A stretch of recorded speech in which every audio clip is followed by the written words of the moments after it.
biar orang ngeliat. Wah, ini sepatu baru loh. Keren banget, kayak Agadin. Ini curang.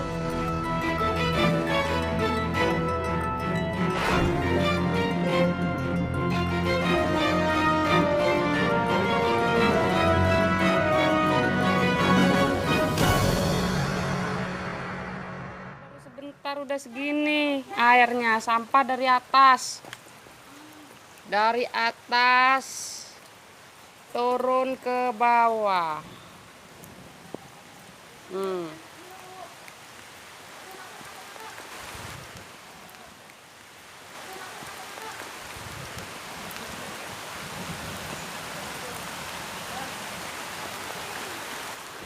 Itu kan IMB sudah diterbitkan. Dasar dari menerbitkan IMB itu apa aja? Itu kan sudah jalan-jalan etis camat itu. Jalan itu kan harusnya kan di jalan umum. Kenapa di jalan tiram bisa keluar di IMB? Kaidahnya itu seperti apa? Media satu-satu ya. Ya. Pertama dari permohonan taman edukasi. Dari permohonan ke TKPRD, dari TKPRD keluar rekomendasi TKPRD, kemudian berlanjut ke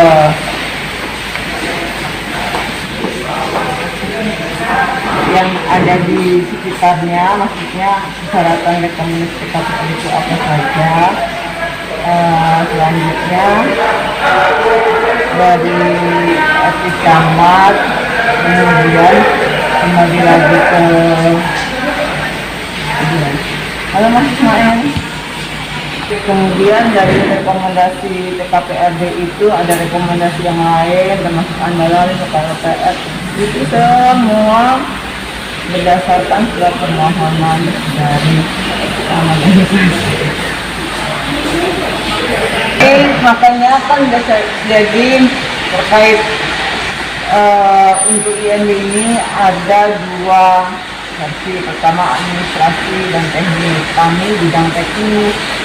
Nah, administrasi memang seperti itu akan lanjutkan seperti itu. Terus jadi satu kesatuan. Bisa itu ya Mbak? Karena pemohonnya satu dan sertifikatnya satu. Walaupun itu berada di dua wilayah. Iya. Antara Iring Mulya dengan Yosarejo. Iya, karena semua berawal semua dari administrasi itu ya. Dari pemohonnya satu, kemudian satu wilayahnya satu, dan juga bisa dijadikan dua IM dalam satu wilayah. Ya kan halaman itu kan bangunan itu kan adanya di Jalan Gunung Lawu. Iya, dan etis camat di Jalan Tiram. Nah, dalam hal ini kami kan bisa mencobakan saya bidang teknis terhadap pengukuran, rekomendasi teknis yang kami keluarkan.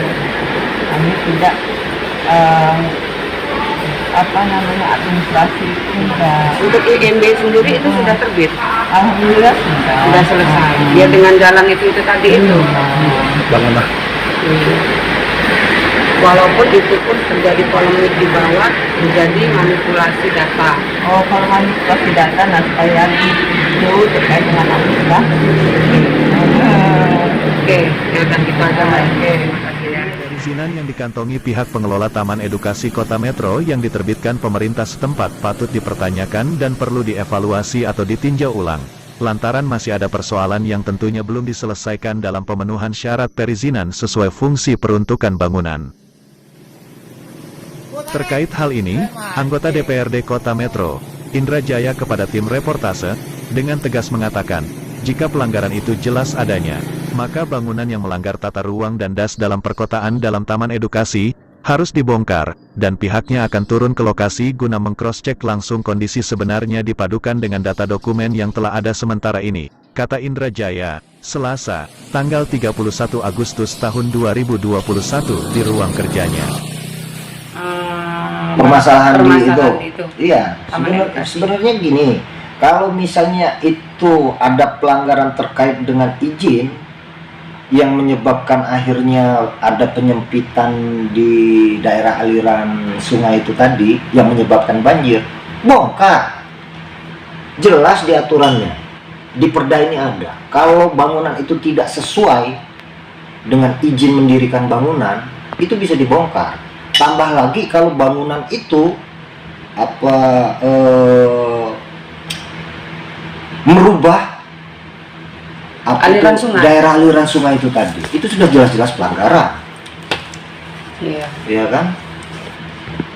Aliran sungai ini nggak boleh ada bangunan, Harus kosong gitu. harus kosong. Berapa ini Iya. meter dari Enggak, bangunan. di atas aliran sungai Itu pun nggak boleh. itu nggak boleh ada bangunan. Kalau boleh ada bangunan, semua ledeng itu nanti orang ngebangun di atas ledeng itu. Itu sudah jelas juga aturannya.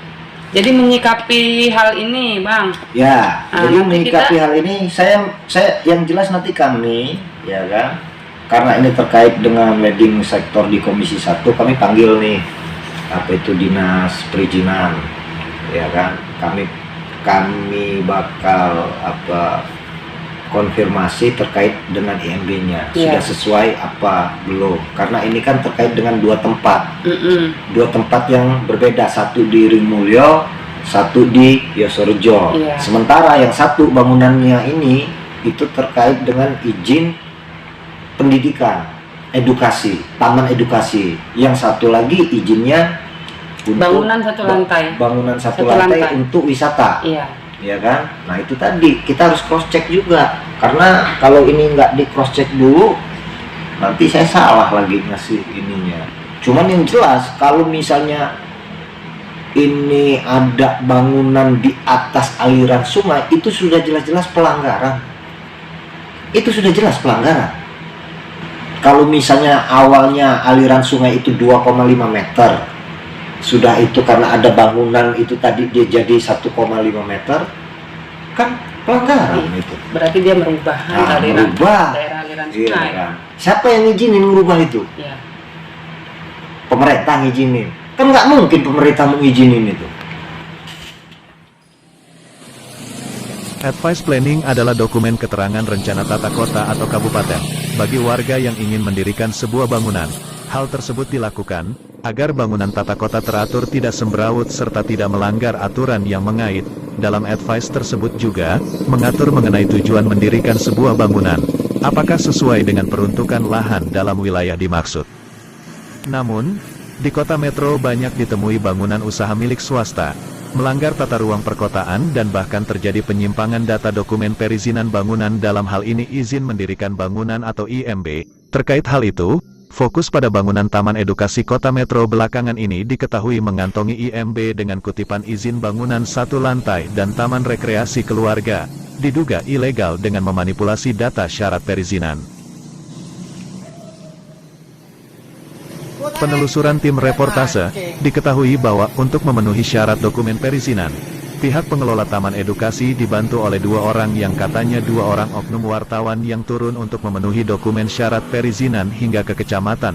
Berkas dokumen diproses di Kelurahan Iring Mulyo, yang kemudian dikeluarkannya advice bangunan Taman Edukasi satu lantai tersebut berada di Jalan Tiram, lengkap dengan tanda tangan warga Iring Mulyo dan 1 orang warga Yosorejo. Sementara keberadaan bangunan Taman Edukasi di lingkungan RT 35 RW 09, Jalan Gunung Lawu, Kelurahan Yosorejo, Kecamatan Metro Timur. Di sisi lain, pengakuan Ketua RT 35 RW 09, dimintai tanda tangan RW 09, untuk perubahan sertifikat atas nama Jumirin dengan menggunakan kertas blanko kosong. Ketua RT 35 tidak mengetahui apa-apa saat penandatanganan berkas dokumen yang diajukan RW 09 untuk mengubah nama kepemilikan tanah atau balik nama sertifikat tanah. Dirinya mengetahui persoalan ini dari Lurah Hendriawan, dan juga warga sekitar lingkungannya tidak pernah merasa menandatangani berkas apapun terkait bangunan Taman Edukasi, termasuk dirinya selaku RT. Katanya, Bapak sini mau apa? Tanda tangan apa Pak? Saya kan tahunya Taman Edukasi itu memang belum dia balik nama tuh sertifikatnya, karena PBB saya kan langsung tuh yang ngasih sama mereka. Ya iya. Masih atas nama Pak Jumirin. Iya, iya. Jadi saya pikir itu tuh untuk sertifikat dia balik nama. Jadi saya tanya, Bapak kesini tanda tangan untuk apa? Sertifikat dia balik nama. Iya katanya, makanya saya tanda tangan nih. Iya. Ya belum ada, di samping sudah ada. Pada saat tanda tangan itu belangkonya memang kosong. Iya. Cuma ada tangan sebelah. Apa nggak ada penjelasan dari Bapak? Tidak ada, cuma ngomong, cuma saya tanya begitu, iya kata dia gitu, udah diam dia. Untuk mas bangunan itu, Kan terdampak. yang Tanda terdampak tangan itu tanda tangan. oh tanda tangan, aduh lupa aku kemarin berapa Iya. orang. Harusnya kan begini. Saya Saya nggak membangun tahu. nih.